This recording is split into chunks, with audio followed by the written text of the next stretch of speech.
Jim, our next question sent to CornyDriveThru at gmail.com from Jamie in Pennsylvania. And let me just check here the email address. No, not Jamie Ward, a different Jamie. Is that Jamie Ward? No, a less famous Jamie from Pennsylvania. But nothing against him personally. But here's his question. No, he's a but nothing against him. On October 14th, 1986, Magnum TA had his near-fatal car accident that ended his professional wrestling career. Starrcade 86 happened on November 27th of that year, just 44 days later. With the annual Starrcade being arguably the biggest and most important show of the year for Crockett Promotions, I had a few questions about the card. Was Magnum penciled in to face Ric Flair for the heavyweight title at Starrcade 86? If that was the case, do you think Dusty would have had Flair drop the belt to Magnum that night? Or would the title switch, if it was going to happen, wait until the program was heated up even further? If Magnum doesn't have the car accident and goes into a program with Flair, would Dusty step into the U.S. title picture and have a feud with Nikita over the championship? If it was Magnum challenging Flair for the belt, what other changes to the Starrcade lineup would have happened?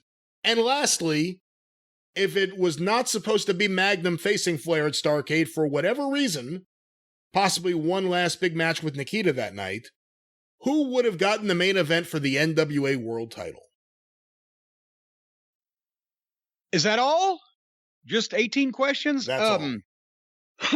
Okay, first of all, I've always heard, while we didn't obviously sit down, I didn't go into Dusty's office. Hey, Dusty, now the Magnum's your best friend in the world has had this horrible wreck. How's it changing your plans? What were you going to do? But we always thought, heard, assumed, I'm pretty sure that it was a safe bet that Magnum was going to be the challenger for Flair that night for the title. I would be incredibly surprised if it changed hands the first time. Because, well, Magnum had a couple of house show matches at that point with Flair, right? Didn't they did, oh God, the Three River Stadium in Pittsburgh in the rain. Wasn't that Flair and Magnum in 85? I'm not certain off the top of my head. I think they went almost an hour at an outdoor show in a rainstorm. But anyway, I would have been surprised if he won the title that night simply because the money there would have been in the chase. But I think that was the idea to start out with a Sting star-making performance with Flair where, something would happen and Magnum didn't get the belt, but it looked like he should have because that was Dusty's style. And they could have milked that to the 87 Great American Bashes or whenever, Dusty wanted to do it. I think what he said there, the other Jamie, is probably a good bet that it would have been Dusty and Nikita for the U.S. title because Dusty still needed to be figured in near the top. And honestly, I got to say, when you think of it, God, Starrcade 86 with Flair and Magnum, Dusty and Nikita for the U.S. title, Midnight and Road Warriors for the scaffold, probably be stronger than what we got. Because the Flair and Nikita was anticlimactic at that point because they had done that over the previous year numerous times, including the 85 Great American Bash in Charlotte. Although this is the first time with the roles reversed and Flair as the heel and Nikita as the babyface. Well, yeah, but I don't know that they would have reversed those roles with obviously with Nikita had been a heel up until, the accident with Magnum. So I'm pretty sure that probably it would have been that way had Magnum not had that accident. So you don't think he gets the title, but you think he gets the match with Flair and something happens that leads to a series of matches and maybe later he gets the title. Yes, because here's look at all of these Starrcades that Dusty was responsible for. A lot of the money involved was the rematches in the buildings, in the house shows afterwards.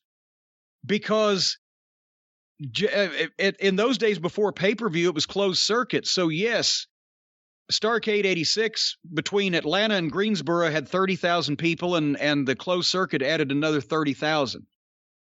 But that was for the real dedicated fans. When we followed up the scaffold match in a number of the markets in January, well, some in December and some in January, after Starrcade, Philadelphia at the Civic Center sold completely out and did the all-time record Crockett Gate there, $166,000 at raised ticket prices.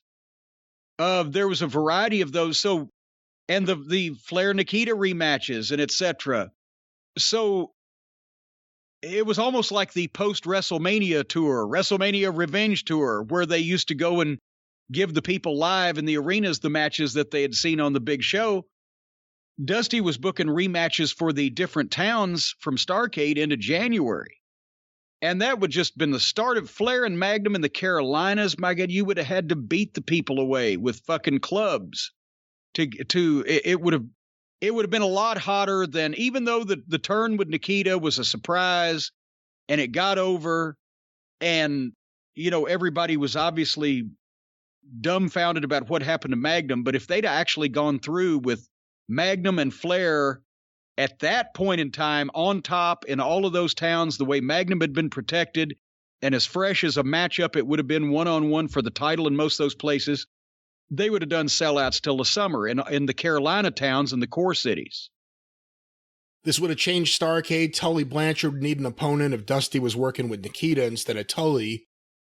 And not that this leads into my next question, but if all of this happens, if this is the scenario and Magnum gets the match, doesn't get the title, we get this program, when do you think, if you do think, Dusty brings in Barry Windham?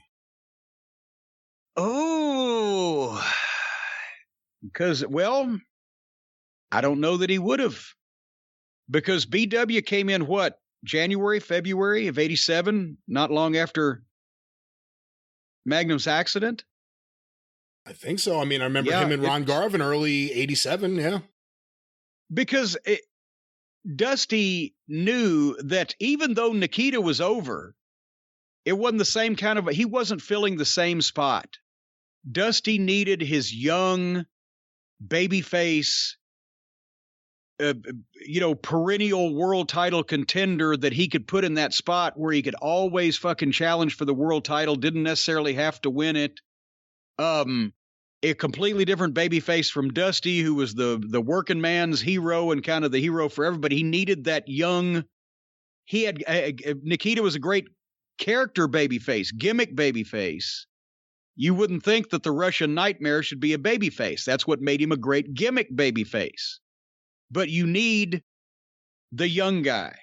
And so the reason why that he called, because that was supposed to be Barry's spot to begin with. And Barry left and went to Vince shortly after Dusty started in Carolina's booking. So that's when he got Magnum from Mid-South, who he'd known since Florida in 83, Terry Allen. He gives Magnum that push. If Magnum was still there, he wouldn't have called Barry back. You think Steamboat leaves if Magnum... I'm trying to remember the timeline. Magnum came in before Steamboat left. No, wait, no, he didn't, now that I think about it. No. But also Steamboat wasn't... Dusty wouldn't have considered Steamboat the young guy to fill that spot because Steamboat had been in the Carolinas for, 84? He'd been there for 7 years. I can't see a scenario where Dusty knows... I shouldn't say no, where Dusty books Steamboat well.